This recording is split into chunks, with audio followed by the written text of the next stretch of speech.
This is another episode of The Space Race. And actually, this is a new month. We're going to look into the subject of voice and UX. I'm not doing this alone. This time it's not Tim Jansen. He was there for voice search. I have someone else, Anja de Castro from KPN, conversational UX designer. We go back quite like light years in conversational terms. Yeah, definitely. Yeah, we met about like a year or two ago. Yeah, something like that. And this was around. I think you at the time you were still working at ABN AMRO. Yes, that's correct. I was conversational UX designer for ABN back then. Yeah. So just for the audience listening, and Anja was working at ABN AMRO. She was pioneering conversational, and at the time it was still chatbots. Yes. And presenting about the whole UX part. Yeah, for chatbots, indeed. And you were in the audience, and that was the first time that we ever met. Yeah, it's a time where people were all looking at how you could do the technical part, and not a lot of people were thinking about how to do a good experience. Mm-hmm. And Anja was the first person I'd met who actually was sharing some insights on that.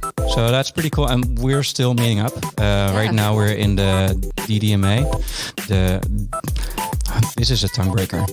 The Data-Driven Marketing Association for the Netherlands in the committee Voice. And we're looking into voice and UX right now. Yes, we are. It's a very interesting topic, a very new topic, of course. So thanks for having me and doing this together. It's great. Yeah. So what do you do right now? Well, I'm a voice UX designer for KPN, which is a major Dutch telecom brand. Although I said that I would also want to be involved in the chat experience, because I think that when you look at conversational, just the voice part is not enough. You know, it's a whole ecosystem, and when you want to create a digital assistant, you have to look further than just voice. So I'm looking at chat and voice for KPN. Yeah, and this month we'll be doing this exploration together with a lot of special guests. Yes. All the way from France, we have Maaike Coppens. Yeah, welcome, Maaike. Hello, everyone. What's your relation with voice, Maaike?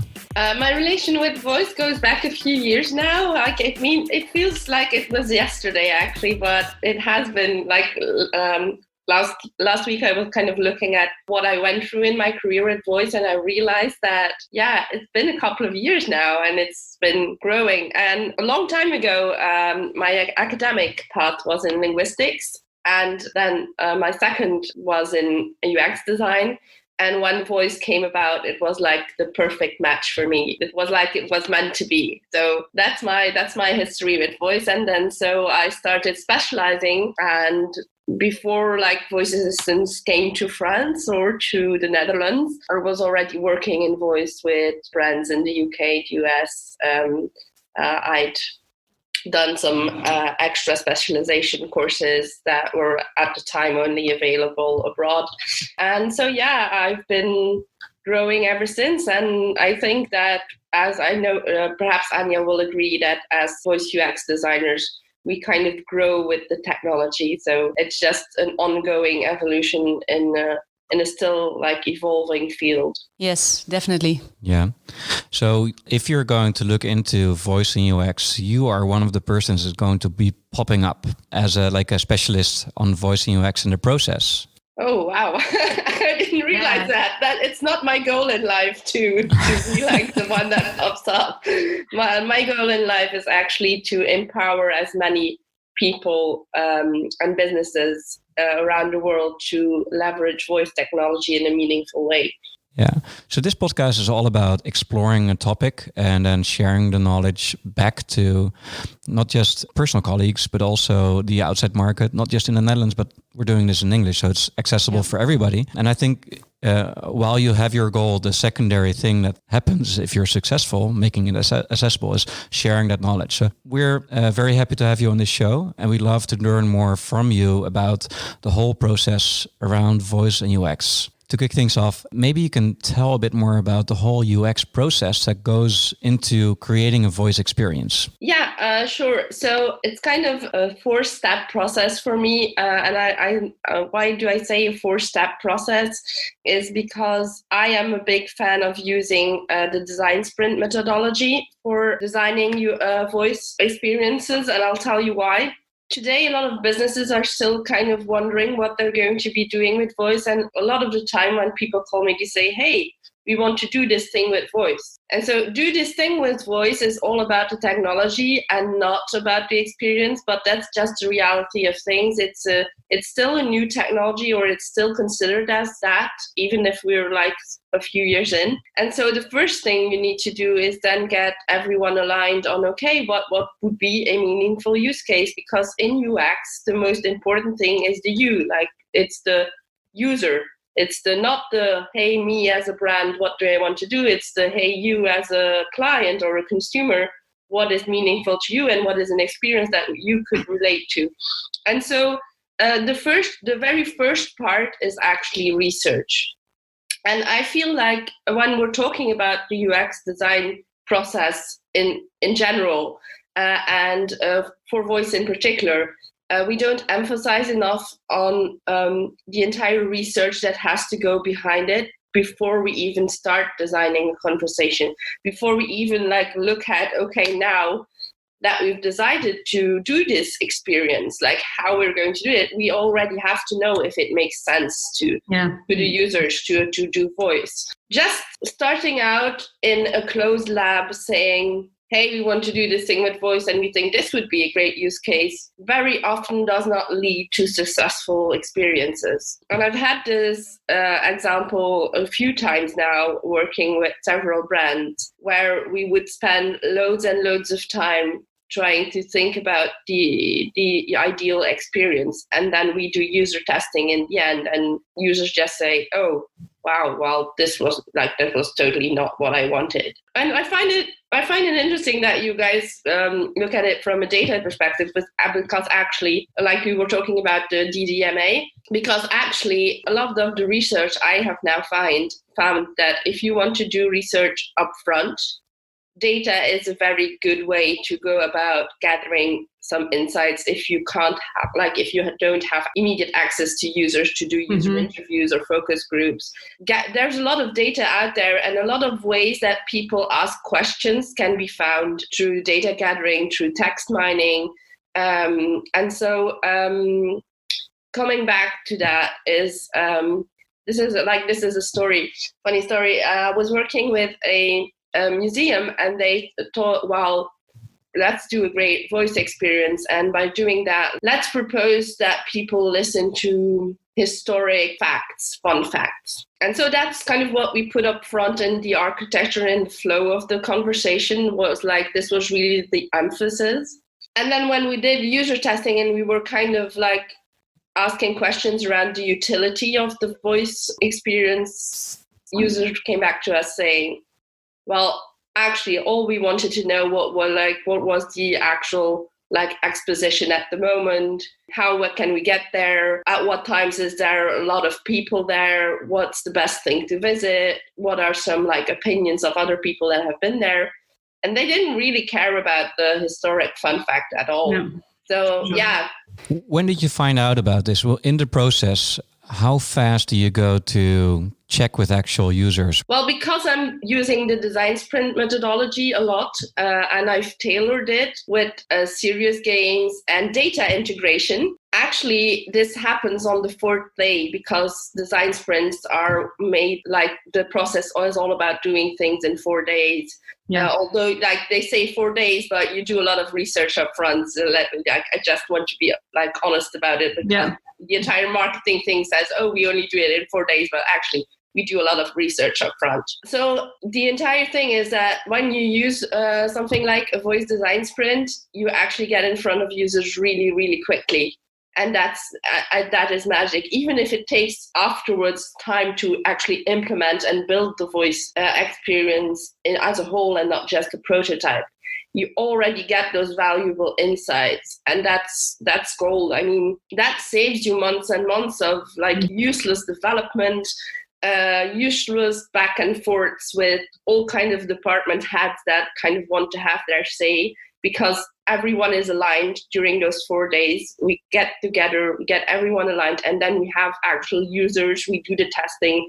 And then final point after the user testing, we say, hey, okay, this is all the insights we gathered. So now what does our roadmap look like going forward? And it can be, okay, we had a very good idea and users loved it, and we only have to make a few tweaks and we start building. Or it can be, oh my God, we were totally on the wrong track.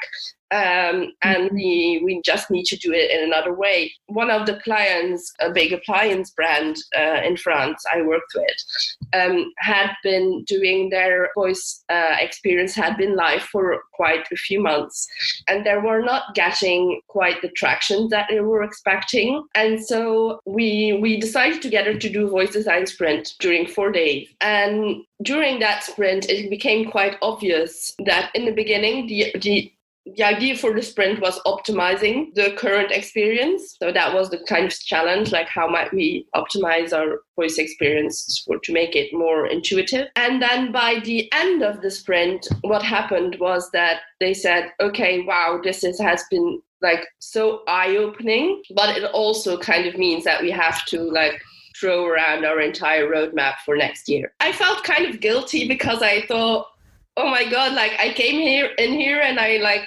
we did this entire process together, during which I share a lot of like conversation design principles as well. And now they kind of have to do everything over again, or not over, but actually like their priorities have changed. And then and I told them that because I'm a very like straightforward person. I said, oh, I'm so very sorry, like this throws in, like your entire thing around. And they said, no, actually we're really grateful because this entire UX process pushed us to actually go out there and know how people are talking and what people are saying and how they are saying it. So, yeah. I was wondering, do you have a prototype or anything when you do the research? So before starting to really build the actual thing, do you use prototypes, or are you just saying, okay, imagine there would be a voice action available on this and this.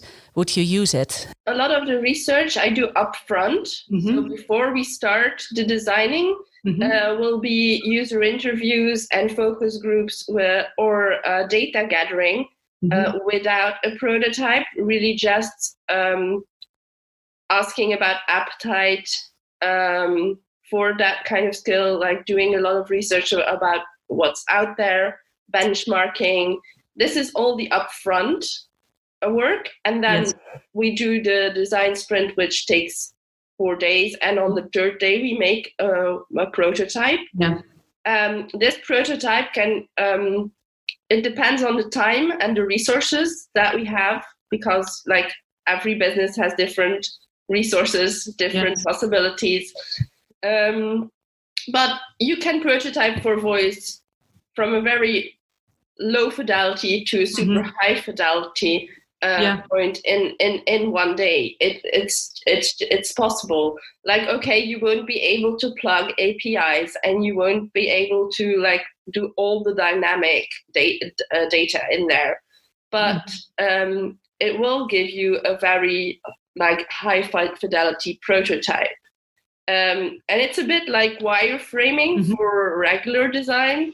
And so you can do lo-fi wireframes, hi-fi wireframes, prototypes, and it's kind of the same thing, only it's not visual. And so what is a lo-fi way of having a prototype? It's just having a conversation on a sheet and having and doing Wizard of Oz testing. The Wizard of Oz testing, that's kind of you make sure that the person in front of you, like that's the user, and you play the system, and that's just how it goes. So that's really lo-fi, and that's like for that you need zero resources. And you know what is when you do role play, because the voice design sprint I use has loads of role play in it. It's often a scary thing for participants because you kind of have to put yourself out there. But we ease into it, let's say, during the sprint process. But you actually find out very, very quickly where the conversation would go wrong if you just have it. I mean, it's conversation design. I don't see how you can design a conversation without actually having it. Yeah, true. Yeah, this is exactly true.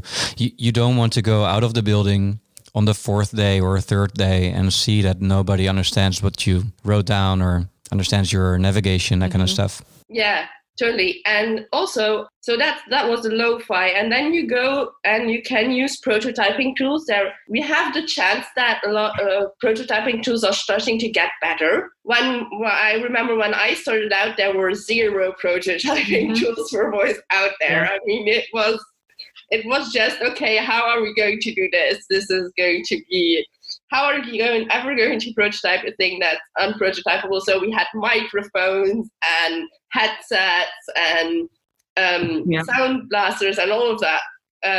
But now we are getting some very nice prototyping tools, some of which I use often is VoiceFlow, Adobe XD, which Adobe XD I already used as a regular UX designer. So I was really thrilled by the fact that they put also plug voice in there. The advantage of VoiceFlow is that you can actually then send it directly to once you have your prototype done, you can actually deploy it on a actual assistant, Google Assistant or Amazon Alexa.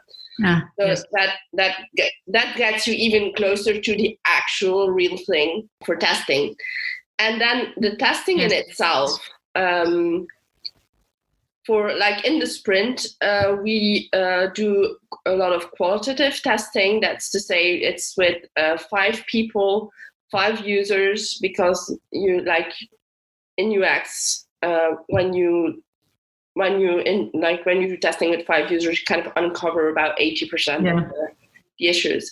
And what I usually recommend is then, once that is done, once that we have this qualitative testing done, and once we have all those insights, which we then build our roadmap on, I find it perilous to only stick to that where testing is concerned. I think then later on in the process, when you actually deploy your skill or your action, it's really important not only to look at the analytics, because that's a tendency we have kind of in digital, I find, is that you kind of deploy a thing and then you look at the analytics and you think that they are going to tell you everything. But what they don't really tell you is how people are actually feeling. They can tell you, okay, at this particular attempt, something went wrong and then the user quit the skill. But that doesn't tell you if he was a bit annoyed, super annoyed, or actually super angry. And so I find that it's important to also do quantitative user testing at that point, to kind of still gather those insights about how people are really feeling about the skill, if it's usability. I also work with Applause as a UX expert. So Applause, they do quantitative research, and they we're kind of doing this together because they are really looking into voice. So I find that it really completes the entire thing to do both qualitative and quantitative research. So I used to do design sprints a lot, and that's also where I started with my voice design kind of experience. And usually if you would do a design sprint, you'd have an interview of 30 minutes or 40 minutes or sometimes an hour with 5 people during the last day. But I quite quickly found out that the voice testing took a lot less time. So I'm wondering, what do you do during these interviews, and how long does it take you to run through a scenario with a test user? I don't totally agree with you, Sam, on that point. If you just test the conversation and you just say, hey, user, imagine you're in this scenario, or you can interact freely with the prototype, etc., I agree with you. It can be really quick, and you can really quickly uncover things. However, I feel that it's important to also add extra questions here and make it more tangible and analyzable, I would say. So what I do is, and this is because I come from a UX background, is I set up a test protocol up front, in which there are 4 steps the first step being, okay, you can freely interact with this voice experience. We did this, we did this prototype. Please feel free to invoke the skill, and how would you invoke it? Also, I asked them about, okay, we designed this prototype for a voice skill called blah, blah, blah. What do you think it's all about? And this is kind of to gather expectations, to kind of know what the user is expecting before he even interacts. Then you actually let him interact freely, and afterwards you ask him a few questions. And then after that, you give him specific scenarios. And those scenarios, that's something you come up with up front. So while you will be designing and prototyping, there will be some questions, like people get aligned during a voice design sprint, but there are always some points of discussions about, hey, I think this feature would be nicer, or hey, I think this thing would be more useful. And so before putting a test protocol, before designing a test protocol, you kind of think, okay, what are the hypotheses? What are the hypotheses that we want to test? And then you ask the user, not, hey, we think this, what do you think about it? Because, well, first of all, people are always biased. And second of all, people don't actually always say what they really think.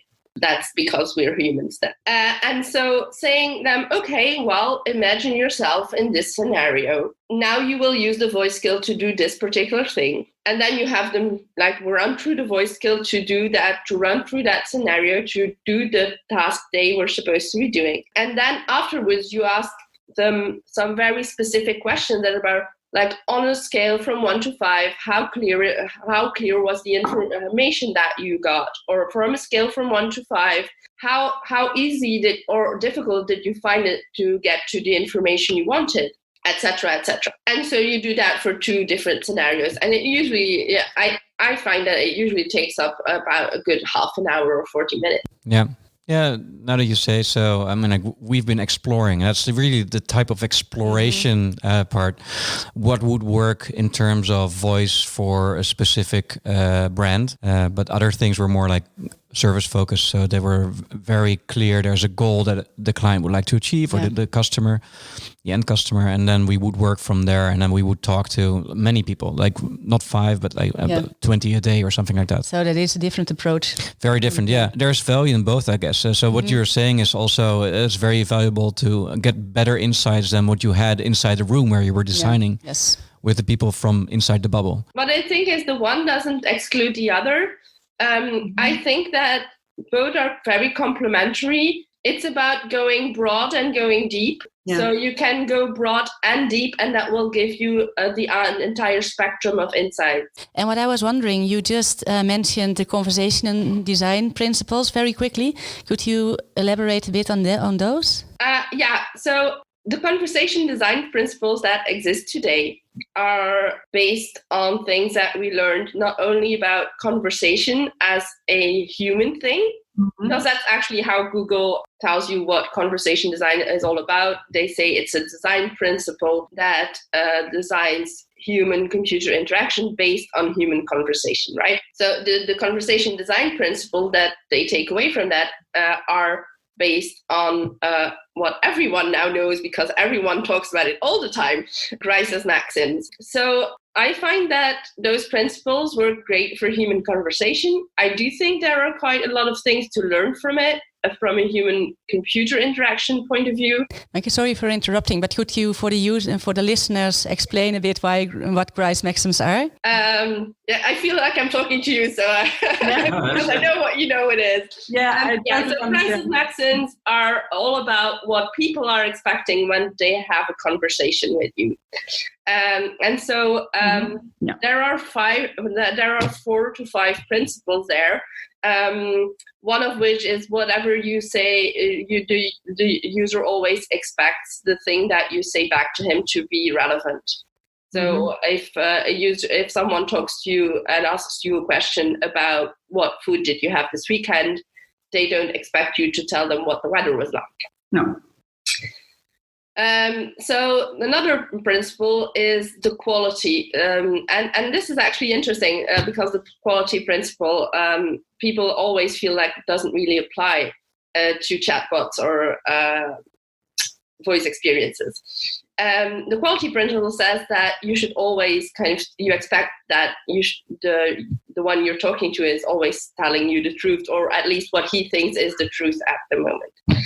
And a lot of people I work with say, hey, but obviously, like, we're not going to make our voice experience lie, or we're not going to make our chatbot lie. And my answer to that is, of course, you're not going to do it deliberately. But imagine the following scenario. You work in a bank, right? And you're doing a banking voice experience.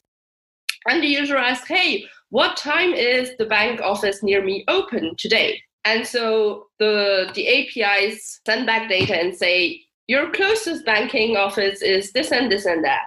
It is open today from 9 to 12 and from 2 till 5. However, recently, the bank director has decided to close the bank office on Wednesday afternoon. The data in the database is not updated, and so the user will go the Wednesday afternoon to their banking office in the real world and find door closed. Mm-hmm. So you're not actually lying, but you're not giving the right information either. So it's really important to keep those knowledge bases always up to date. And it's a huge resource. I mean, I feel like it's not the thing people want to hear. They kind of want to hear that a voice experience, you do it once and then you leave it alone, and then for the rest of the time it will just be fine. Like you used to do a website, right? You do a website, you look at the analytics. Every 6 months you change it a bit to make it better. Maaike, I was wondering, when it comes to UX design for voice interfaces, what are the biggest pitfalls that you found out to be relevant? The biggest pitfalls, there are a few. One of the things that I always get worked up about is lack of resources. Lack of resources in two ways. Lack of resources in budgets for voice experiences in business today are still quite low. Which means that you can actually not do everything you want. And so you keep just huddling in the main mud pot and then putting out ish experience out there. And then they say, oh, but if it works well, we'll give you more budget. The problem is you didn't have the budget to make a great experience in the first place. So it's kind of what I call the infernal circle of innovation, actually. It's like, okay, where it's just the innovation part, we don't give you any budget. You still have to make something great. But because you don't have any budget, you can't make anything great. And because you don't make anything great, we're going to decide that it's not good enough. And so we're not going to do voice anymore because the experience was not relevant. Like almost everybody, I guess, who's listening to this podcast. Yeah, it sounds so familiar. Yep. Okay, well, and then our last question for today, I guess. You mentioned the specialization courses that you followed.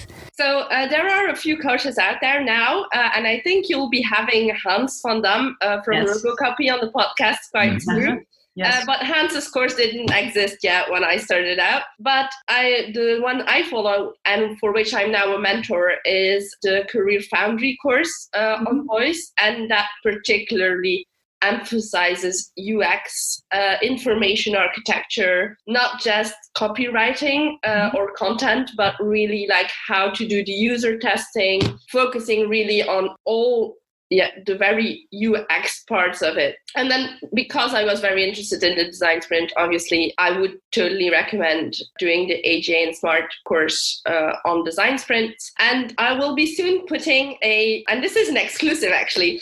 Oh, wow. Nice. I'm putting together a voice design sprint online masterclass, which will start in January. I'm hoping January, and which will be all about the voice design sprint method that I tailored, the serious games I did, and how you can integrate data and research in a design sprint for voice. That sounds great.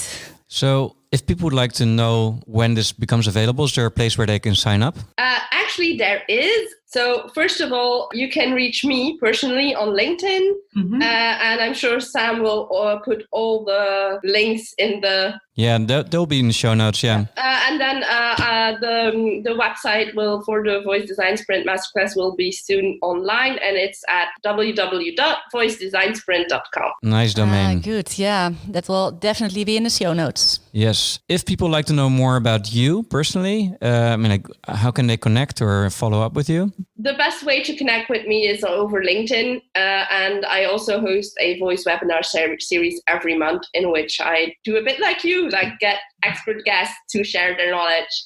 Great. Nice. Great. Yeah. So with this, I'd like to round up the show. Yes. Maaike, thank you very much for making time and being part of this episode of the Space Race. Yeah, very nice. Yeah, thank you so much as well for having me. Like, I feel I can, like when I do these podcast recordings, I always feel like I can still go on and on for hours and hours. Yes, I have the same feeling. It's unfortunate we try to stick with the the 30 minutes ish, but we might be back sometime in the future, and this certainly won't be the last time we'll be calling. I learned a lot, and I hope the listener learned a lot too. Next week we will be back with a new episode of the Space Race, and I think that's it for today. I think so too. So thank you very much, Maaike. It was great to have you here. Thank you guys for having me. Thank you. Bye bye. Goodbye.